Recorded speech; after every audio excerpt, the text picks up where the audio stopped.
Okay, so picture this. You're a year from now, looking back at today, and maybe even thinking about some of the challenges you're facing right now. The question is, are you proud of how you got there? That's such a powerful question. It really makes you think about the choices we're making each day. Exactly. We all have those self-imposed limits, right? Like these stories we tell ourselves about what we can and can't achieve. Yeah, those inner narratives can be so powerful, can't they? But what if we could rewrite those stories? What if we could break past those limits? That's exactly what we're diving into today. The science of habits. It's all about understanding how our brains work and how we can use that knowledge to create lasting change. And to guide us through this deep dive, we have an expert in neuroscience. Thanks for having me. I'm excited to break down some of the latest research on habits, especially from Andrew Huberman's work. It's fascinating stuff. Okay, so let's get right into it. We're talking about rewiring our brains for success. And that all starts with understanding what habits actually are. You know, a lot of people think of habits as these simple, almost mindless reflexes. Like blinking or pulling your hand away from something hot. Exactly. But in reality, habits are way more complex than that. So there's a real science behind them. They're not just things we do on autopilot. Absolutely. Habits are learned behaviors that become deeply ingrained in our nervous system. Wow, ingrained in our nervous system. That sounds serious. It is. Research suggests that habits can actually influence up to 70% of our waking actions. 70%. So that means a huge chunk of our day is basically running on autopilot. Think about it, right? All those things you do each day without even consciously thinking about them. Like brushing my teeth or scrolling through my phone in the morning. Exactly. Or even the route you take to work. Each of these is a habit that's been wired into your brain over time. Okay, so we're creatures of habit, more than we realize. But the big question is, how do we actually change these patterns? How do we ditch the bad habits and build the ones that will get us closer to that future self we're envisioning? The key to all of this lies in something called neuroplasticity. Neuroplasticity, I've heard that term before. But remind me what it means again. It's basically the brain's incredible ability to rewire itself in response to our experiences. So our brains are constantly changing and adapting. Exactly. Every time you perform an action, the connections between neurons in your brain, those brain cells strengthen. It's kind of like carving a path through a forest. The more you walk that path, the clearer and easier it becomes to follow. So if I want to create a new habit, like going for a run every morning, I need to consistently repeat that action until it becomes a well-worn path in my brain. Precisely. But here's the thing, right? We often hit a wall when we're trying to form new habits. We do. It can feel so frustrating. Like you start with all this motivation and then boom, you hit a wall. And that's where we run into something I call limbic friction. Limbic friction. I like that. It sounds almost like a physical barrier we have to push through. You know what? It can feel that way. It's that struggle we experience when our emotions get in the way of starting a new habit. It's that voice in your head saying, I'm too tired, or I'll start tomorrow. Exactly. Or maybe just one more episode before I get started. And this resistance, this limbic friction, it comes from our autonomic nervous system. The autonomic nervous system, that's the part of our nervous system that controls things like breathing and heart rate, right? The things we don't consciously think about. That's the one. And it's also involved in this constant balancing act between alertness and calmness.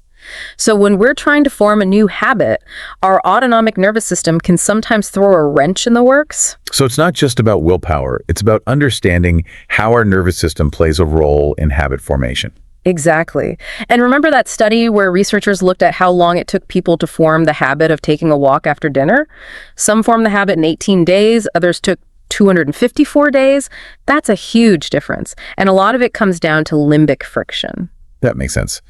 I know for me, some habits feel so much harder to start than others. Like there's this invisible resistance holding me back. And that's limbic friction at play. Now, to understand how to overcome this friction and build lasting habits, we need to look at two key factors that influence habit strength. Okay, two key factors. I'm ready. What are they? The first is context dependence. So think about it. Can you perform the habit anywhere, anytime? Something like brushing your teeth is usually context independent. You do it morning and night, no matter where you are. But let's say your goal is to meditate for 10 minutes each day. That might be harder to do in certain environments or when you're feeling stressed. The more context-dependent a habit is, the weaker it tends to be. So if I want to build a strong habit, I need to make it as independent of my surroundings or my mood as possible. That's the idea. And then the second key factor is, well, limbic friction. How much willpower does it take to actually start the habit? The less willpower required, the stronger the habit becomes. It's all about reducing that initial resistance, making the habit as effortless as possible. Exactly. Our ultimate goal is automaticity. That's when your brain's circuits are executing the habit almost without you even thinking about it. So how do we get to that point of automaticity? How do we actually hack our brains to make habit formation easier? Well, there's this fascinating technique called task bracketing that can really help. Task bracketing. Tell me more about that. It all comes down to leveraging a part of our brain called the dorsolateral striatum, which is involved in planning and sequencing actions. Okay, so the dorsolateral striatum helps us plan and organize our actions. Exactly. And here's where it gets really interesting. Task bracketing isn't about sticking to rigid schedules, which is what many of us think is key. Wait, really? I always thought consistency and sticking to a strict schedule were crucial for building habits. Consistency is important for sure, but it's more about the internal state you're in when you perform the habit. Huberman talks about 3 phases of the day, each with a unique neurochemical profile. 3 phases of the day. This is fascinating. Tell me more about these phases. Okay, so phase 1 is those first 8 hours after waking up. Your dopamine and norepinephrine are high during this time. Dopamine and norepinephrine. Those are the chemicals associated with alertness and focus, right? You got it. So basically, your brain is primed for action in the morning. So this phase 1 is the ideal time to tackle those high friction habits, the ones that usually require a lot of willpower to overcome that initial resistance. Exactly. Your brain is naturally geared towards alertness and focus in this phase, so it's better equipped to push through that limbic friction. So if I'm struggling to make exercise a habit, maybe I should try working out in the morning instead of later in the day. You're catching on. Now, on to phase 2. This is roughly from 9 to 14 or 15 hours after waking up. During this phase, serotonin levels start to rise. Serotonin is the chemical associated with calmness and relaxation, right? Exactly. So phase 2 is more about winding down and consolidating the day's activities. It's a good time for practicing existing skills or engaging in habits that don't require as much willpower. So instead of trying to tackle a complex work project late at night, I should aim to do it during phase 2 when my brain is naturally more relaxed. Exactly. Working with your brain, not against it.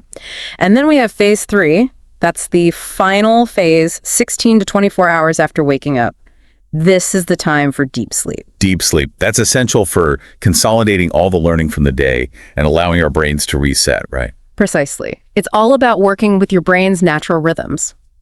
By understanding these phases, we can strategically choose when to tackle certain habits, making the whole process much smoother. This is making so much sense. I'm starting to see how understanding the science behind habits can really empower us to make lasting changes. But I'm curious, where does dopamine fit into all of this? I always hear about dopamine being the pleasure chemical. Dopamine. It's such a fascinating neurotransmitter, and it plays a crucial role in motivation and reward. So it's not just about feeling good. It's about what drives us to take action in the first place. Exactly. And the key here is that dopamine isn't actually about the reward itself. It's about the anticipation and seeking of that reward. Unexpected rewards create the biggest dopamine surge. Think about the thrill of a surprise party versus getting a predictable birthday gift. Okay, so the element of surprise amplifies dopamine release. But how do we use this to our advantage when trying to build good habits? Do we have to constantly surprise ourselves? Not necessarily. The real takeaway is that dopamine actually drops below baseline when we fail to get an expected reward. And this is a key reason why so many of us give up on habits. So if we're expecting a reward and don't get it, our motivation plummets and we're more likely to give up. Precisely. Which is why it's important to set realistic goals and find ways to consistently reward ourselves throughout the habit building process, even for small wins. That makes a lot of sense. It's about keeping those dopamine levels up and keeping ourselves motivated. Exactly. It's all about understanding how these different pieces fit together. Absolutely. We've talked about neuroplasticity, limbic friction, context dependence, and now dopamine. It's like we're getting this incredible glimpse behind the curtain of our own mind. And there's still so much more to explore. We're just scratching the surface of the science of habit formation. I can't wait to dive deeper. But before we move on, I have to ask, what about breaking bad habits? How do we rewire our brains to get rid of the ones that are no longer serving us? That's where a different kind of brain change comes in. It's called long-term depression. Long-term depression. That sounds a bit ominous. It's not as scary as it sounds. It actually has nothing to do with feeling depressed. It's a process that weakens the connections between neurons. So it's the opposite of what happens when we build a new habit. Instead of strengthening those neural pathways, we're weakening them. Exactly. It's like taking that well-worn path in the forest and letting it become overgrown. That's a great analogy. So how do we actually make this happen? How do we weaken those unwanted neural pathways? Well, a lot of people think reminders and penalties are the way to go, but they're not as effective as we might think. The most powerful technique is immediate replacement. Immediate replacement. What do you mean by that? Basically, the moment you catch yourself engaging in that unwanted habit, you immediately replace it with a new behavior. So if I catch myself mindlessly scrolling on my phone, I should immediately replace that with something else. Even if it's something as simple as getting up and stretching or taking a few deep breaths. Exactly. It's all about interrupting that automatic pathway and forcing your brain to take a different route. The replacement behavior acts like a detour, weakening that old pathway over time. This is amazing. It feels like we're gaining real control over our own minds by understanding how all of this works. And this is just the beginning. The more we understand about the science of habit formation, the more power we have to shape our lives and create the future we desire. This is so inspiring. It feels like we're being given this incredible toolkit to transform our lives from the inside out. But I'm curious about the flip side. What are some of the common pitfalls people fall into when they're trying to change their habits? What are those things we should be aware of so we can avoid them? Oh, there are definitely some common traps people fall into, and we'll get into those right after the break. One of the biggest pitfalls I see is setting unrealistic expectations. Yeah, it's easy to get caught up in the excitement of making a change. And we try to do too much too soon. Exactly. People often try to change, like everything all at once. It's like they're trying to overhaul their entire life overnight. And that just sets us up for failure. Right. Because it's overwhelming. Exactly. We need to approach habit change with more patience and self-compassion. It's a process, not a quick fix. So instead of trying to transform into a completely different person overnight, I should focus on making smaller, more gradual changes. Precisely. It's about building sustainable change, not temporary fixes. It's like building a house, right? Yeah. You start with a solid foundation and then gradually build from there. Brick by brick. I like that analogy. Okay, so unrealistic expectations, that's one pitfall. Yeah. What else should we watch out for? Another common one is relying too heavily on willpower. Oh yeah, I've definitely been guilty of that one. It's like, I'm just going to power through this. I'm going to use all my willpower to make this change. But willpower is a finite resource. We only have so much of it. And if we're constantly relying on it, we're going to burn out eventually. It's like trying to swim upstream against a really strong current. Eventually, you're just going to get exhausted and swept away. That's a perfect analogy. Remember, we need to work with our brains, not against them. That's why understanding the science behind habit formation is so crucial. It gives us the tools to create a system that supports our goals, rather than just relying on brute force willpower. So it's about setting ourselves up for success by understanding our own biology and creating an environment that makes it easier to actually make those changes. Exactly. And another pitfall I see often is neglecting the power of self-awareness. Self-awareness, what do you mean by that? It's about being mindful of our triggers, right? And understanding the situations that typically lead us back to those unwanted habits. So it's like knowing your weaknesses so you